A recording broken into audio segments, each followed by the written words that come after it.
Welcome to the Running Network Show. Join us each time as we explore the people, the places, and the events that shape our great sport. They just had the changing of the guard here in front of the Kremlin, in front of the Tomb of the Unknown Soldier, as the soldiers just walked by here.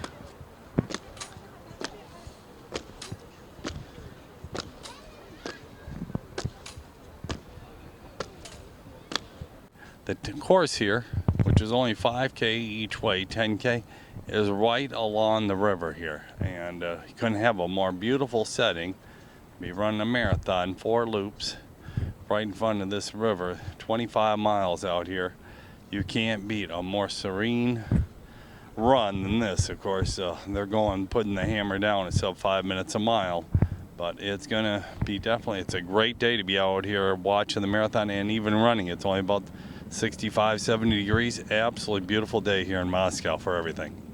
Here is the course facing the other way, right along here, and this is all newly laid blacktop. So definitely some great stuff to be running on. 5K each way on this. This is sweet.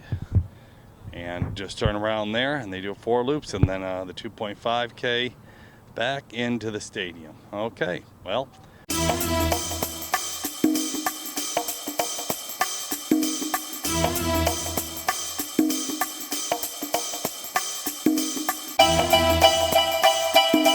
Here come the leaders here at the 20-kilometer mark. There comes the motorcade in front of them.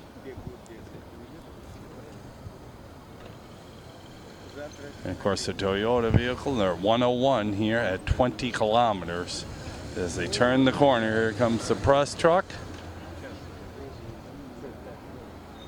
TV camera.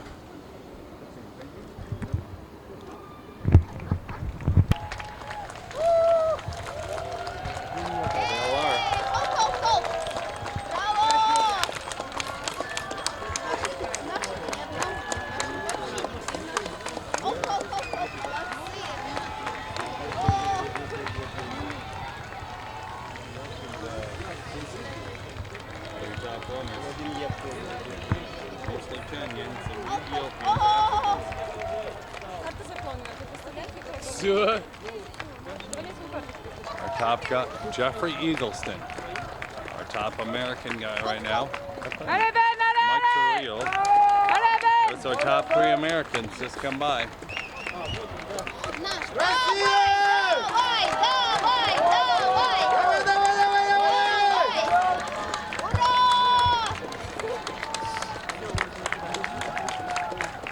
And they'll be coming in about an hour from now.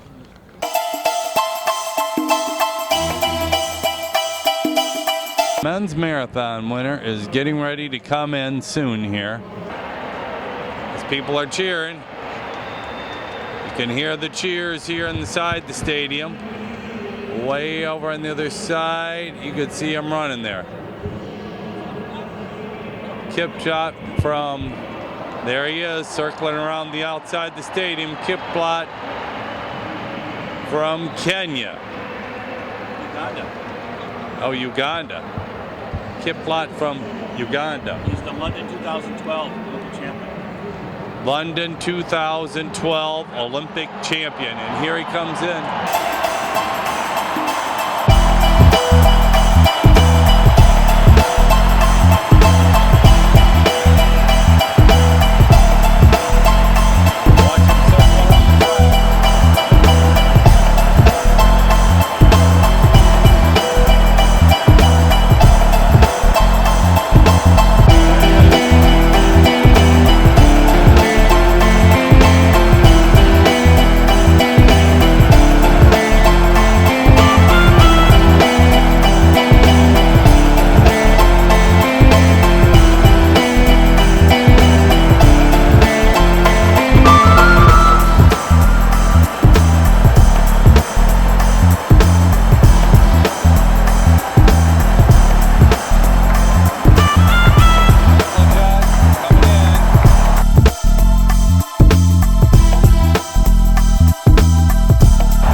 quick question. How would you like the course out there?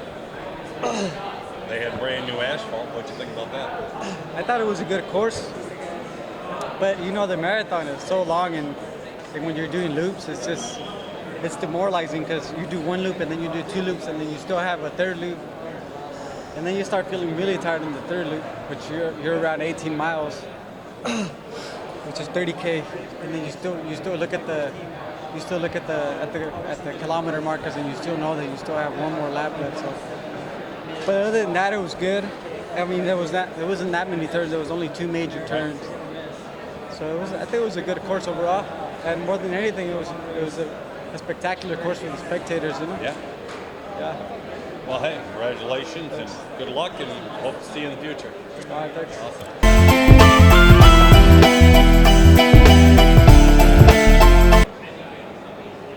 How'd you like today's course? I mean, it's great. It's for spectators. It's obviously a great course. They can see you 4 times, actually 8 times. Like you're back on opposite sides of the street, so they see you at all times. It's a great course for the spectators. I personally like point to point, but yeah, you can't always ask for a point to point course. So Any other people out there cheering for you? yeah, I definitely heard my name. I saw some of my teammates out there, so it helps. It definitely helps to keep going. Like, I mean, dropping out is never an option for me. So even if I'm crawling to the finish, I'm gonna cross that finish line, no matter what. So yeah. Good job out there today, Carlos. Yeah, hey, nice job, Thanks. guys. Good luck. Time.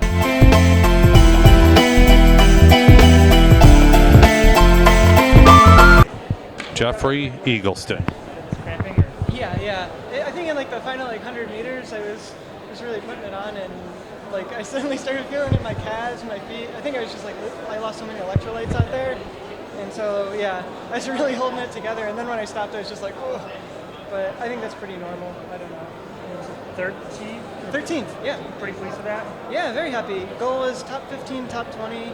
You know, it's a tough race to objectify, like, you know, what would be a good place for me, because, you know, maybe, you know, I have a 212 PR, so maybe I'm top 30 or 35 seed based on time. But, you know, if I just run a smart race and just kind of move my way up through the, you know, through the race, I thought, you know, maybe top 15 would be a great performance.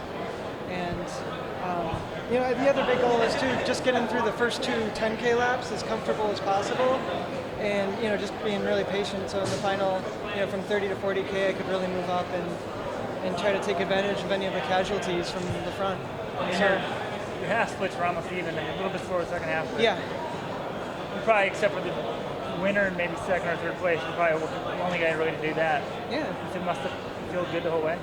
I mean, it didn't feel good the whole way, but I mean, I think that's probably the best it could have felt out there.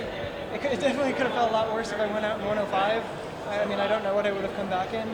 And so, like I said, you know, today wasn't a day where I would just look at my wristwatch and think about splits, but just really try to monitor, you know, my sensory data and see, like, if I can get through, you know, 20K, 30K as comfortable as possible. Yeah, did you have a pace goal in mind or halfway, or just more how you felt? Really, by feel, I mean, I thought coming into this, maybe like 213 to 215 would probably be, you know, equivalent to running at, you know, around my personal best. And, you know, like I ran 212 in really good conditions last year in Chicago. It would have been tough to run 212 today. I mean, so, yeah, I mean, I just really didn't focus on time or splits, really just getting out there, getting into a good rhythm, and not going into the red line too early.